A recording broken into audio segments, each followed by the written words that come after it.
You're not gonna like this, but that $3,000 Nomos Club Sport your friend's rocking, it might just embarrass your $10,000 Rolex or Omega in ways that actually matter to real watch collectors. But here's the thing, it does it without trying to flex, because the real luxury isn't hype, heritage, or how loud the logo is.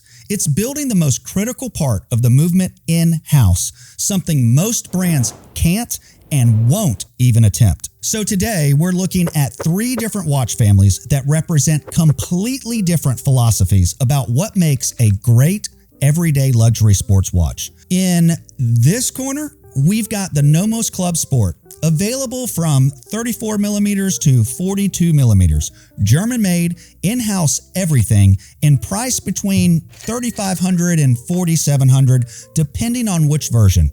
Not cheap by any means, but significantly less than its competitors. Then there's the Omega Seamaster Aqua, Swiss-made engineering with the METOS certification. They come in sizes from 38 to 41 millimeters and will set you back between 6 and 8K depending on materials and movement. And finally, the heavyweight that needs no introduction, Rolex Datejust. The default I've made it watch for generations. They range from 36 to 41 millimeters and cost around $8,000 for steel models. If you can actually find one at retail, which good luck with that. But look, this isn't just about price tags. It's about priorities, design purity, technical truth, and what these watches quietly say about the person wearing them. The Nomos is the thinking person's luxury sports watch, but does it deserve to share the ring with these Swiss giants? That's what we're here to figure out. Quick disclosure before we dive in. These Nomos watches here were sent to us on loan for review purposes, although I don't think they knew we'd make this kind of video. So Nomos has 0 editorial input in this video, and they won't see it before it goes live. They'll see it the same time that you guys do. Now, with that out of the way, let's jump into it. We've got a nice range of them here to play with, including the Club Sport World Timer, the 42 Date Blue, the Neomatic 39, a 34 millimeter purple, and the very popular Polar Dial. You'll see all of these throughout the video. Full transparency, I've never been a Nomos fan. So the first time I strapped on a Club Sport, I wasn't exactly expecting a revelation. I mean, I was thinking, okay, another clean German watch, functional, well-made, but probably forgettable next to my prestigious Swiss pieces. And then something weird happened. The Neomatic 39 settled on my wrist with this presence. Not heavy, not attention-grabbing, just balanced. It's the kind of balance that you feel rather than see. At first glance, it's clean, maybe even a bit plain, but then you notice it stays in your mind longer than it should. That's the moment you realize, wait, this is different. When I first wore the Glacier World Timer and the Date Blue side by side, what surprised me wasn't the specs or features, it was the restraint. These watches feel unusually balanced. They're modern without trying too hard, simple but with personality. It's like meeting that quiet person at dinner who doesn't say much, but when they do speak, everyone leans in to listen. And by dessert, you've completely changed your mind about what interesting really looks like. Let's talk about what luxury actually means in watchmaking. Is it the logo? Is it the price tag? The 6-month wait list? The Instagram flex? Or is it about what's inside, the technical excellence, the finishing, the manufacturing independence that watch nerds live for? You know what's funny about the watch world? The stuff everyone obsesses over, and it has nothing to do with what makes these things special. So here's where things get a little uncomfortable for Swiss watch lovers. Nomos makes its own escapement, the swing system, completely in-house in Glashutte. Now, if you're not a movement geek, that might not sound impressive, but trust me, it is. Omega, look, they've got the brilliant coaxial escapement design. no question. But they source critical components from Nirovox, another Swatch Group company. It's in the family, sure, but it's not exactly independent. Rolex comes closer with their Parachrome hairsprings produced through subsidiaries, but still not all under one roof like Nomos manages to do. Why does any of this matter? Because this level of vertical integration is exceedingly rare, especially at Nomos' price point. It's not only about making the movement, it's about making the heart of the movement, the most critical part. Then there's the philosophy behind each brand. Rolex is prestige symbol, carefully marketed and positioned as the ultimate achievement watch. No shade there, they've earned that status. Omega, on the other hand, leans into technical innovation and heritage, both legitimate strengths that make them special. But Nomos, they just make watches.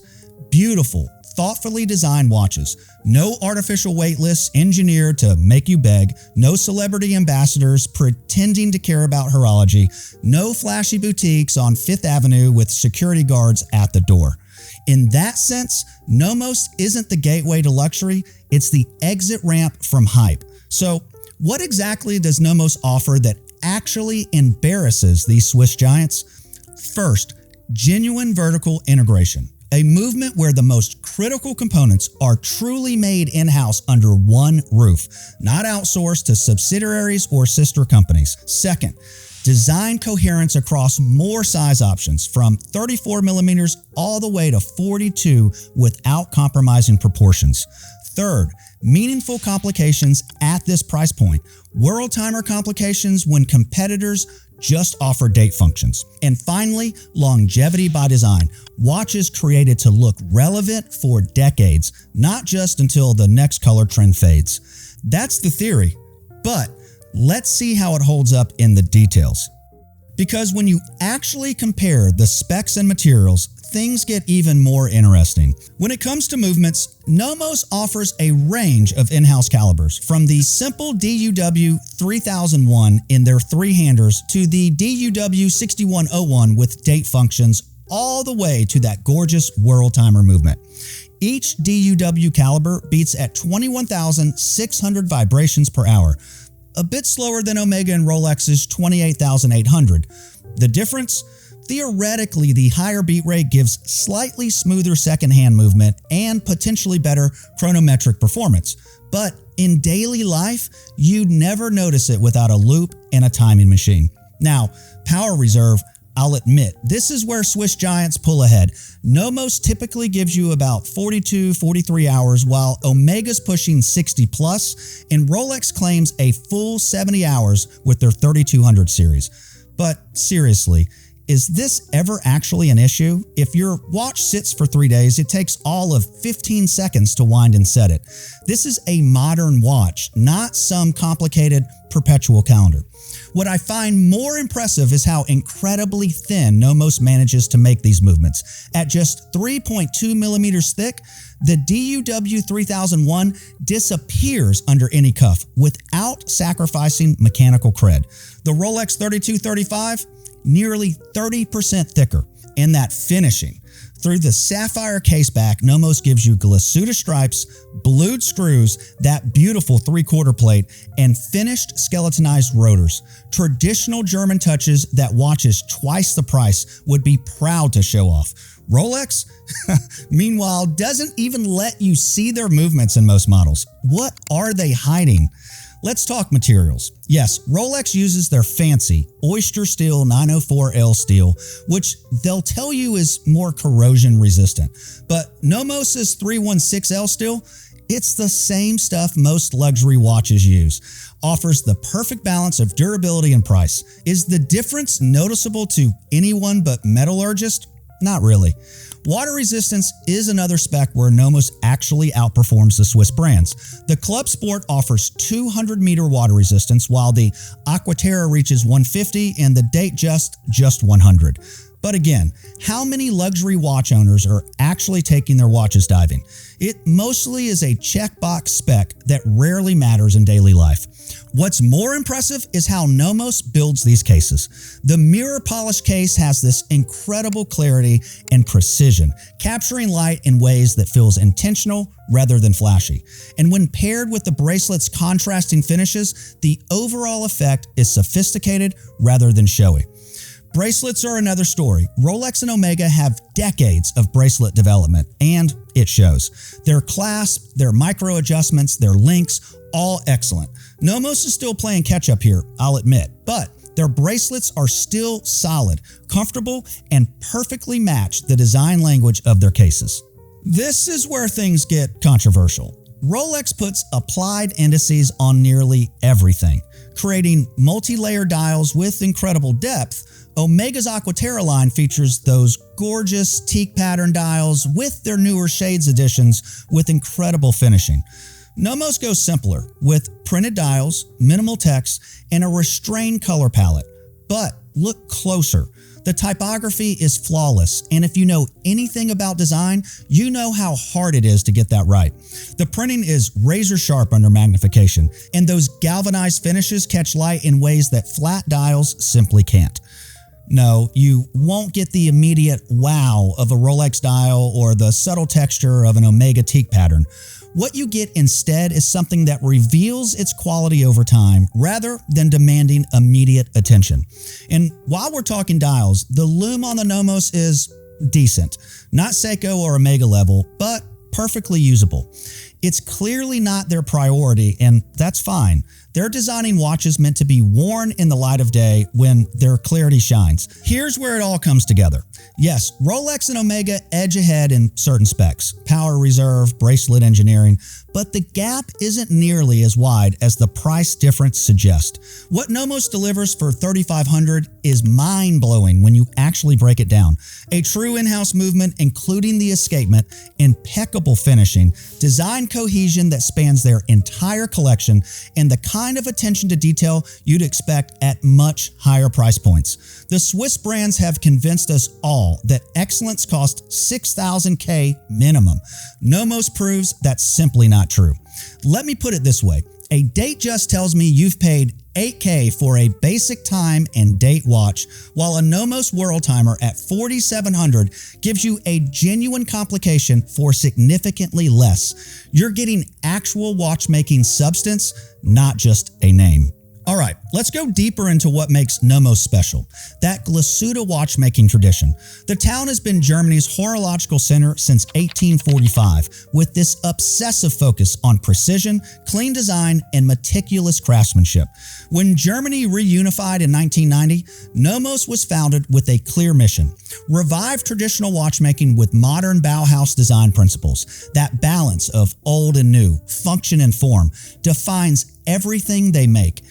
It's these Bauhaus principles that give Nomos watches their distinct visual language, where every element serves a purpose and nothing exists purely for decoration. This philosophy reveals itself in every aspect of their design. So let's talk about what makes these three brands visually distinct, starting with how they handle color. Nomos uses color to enhance clarity, subtle red accents for crucial functions, purposeful negative space for legibility, and thoughtfully chosen dial colors for character.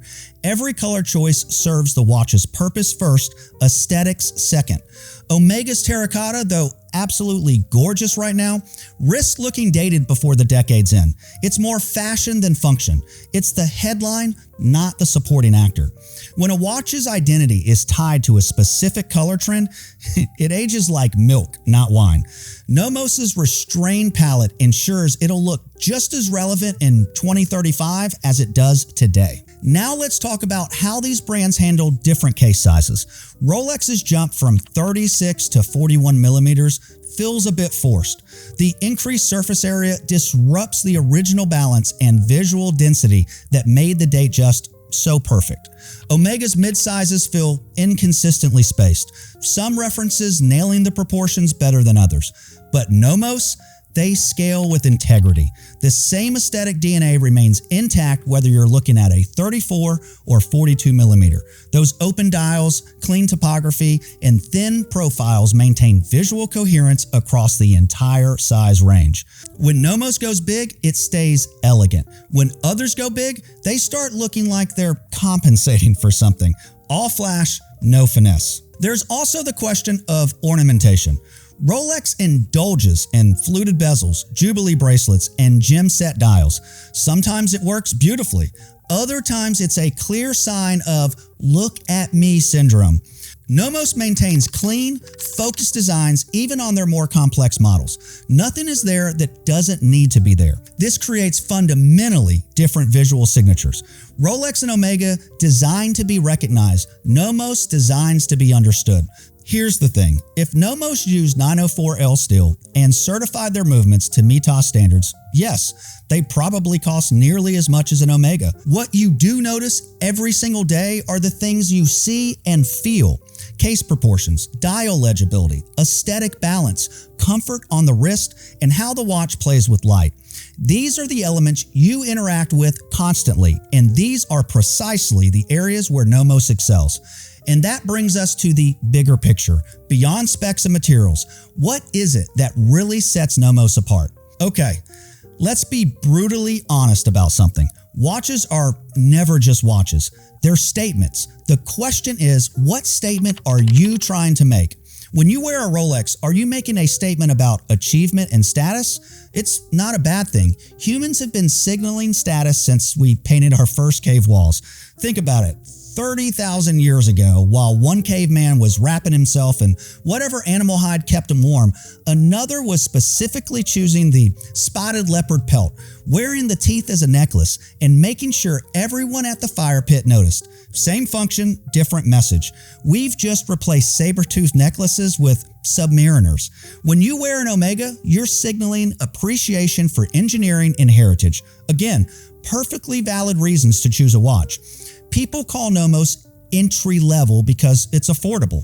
But when you choose a Nomos, particularly when you could afford anything, you're making a different statement entirely. You're saying you value design integrity, technical excellence, and independence over being recognized. Look, Rolex and Omega make extraordinary watches. That's not in question. What I am saying is Nomos represents a pure approach that deserves equal respect. Not because it's German, not because it's independent, and certainly not because it's more affordable, but because it refuses to compromise on what truly matters in watchmaking: technical integrity and design clarity. The watch world has created this bizarre hierarchy where price and recognition dictate value, but real collectors know better. Equal respect doesn't mean identical watches. It means acknowledging that different approaches to luxury can coexist, that excellence takes many forms, and that sometimes the most honest expression of watchmaking isn't an Omega or a Rolex. Where does that leave us? The Nomos Club Sport offers vertical integration, clean design, and technical excellence at a fraction of the price of its Swiss competitors. Rolex and Omega offer heritage, recognition, and their own technical achievements, but at the price tags to match. There's no wrong choice here, just different priorities. I adore my Omega Aqua, and Mike loves his Rolex Datejust. With that said, do I believe the Nomos Club Sport line is pound for pound just as good as these two watches? After spending time with them, absolutely yes. So honestly, the big question here is, are you buying a watch or a logo? Whatever your answer, I hope this video has given you a new perspective on Nomos, their watches, and the brand itself. Sometimes the most interesting choices aren't the most obvious ones. Before I go, if you're nodding along thinking, finally, someone gets why I've been eyeing that Nomos, I've got something special for you. Every month, we give away exactly these kinds of watches. Thoughtfully designed pieces with real value, not just hype machines. You can be entered into these giveaways and speak directly with us through one-on-one video calls. Perks start at just $2 a month. No pressure, it's just our way of thanking the people who make deep dive videos like this one possible. And while you're at it, make sure you're following us on Instagram to see all the stunning watch photography that Mike shoots. Those micro shots of movements and dials that you saw in this video, that's just a taste of what he posts every week. Oh, and if you want more unfiltered watch talk, check out our second channel, Between the Lugs, for our podcast where we dig even deeper into these topics and sometimes say things we probably shouldn't.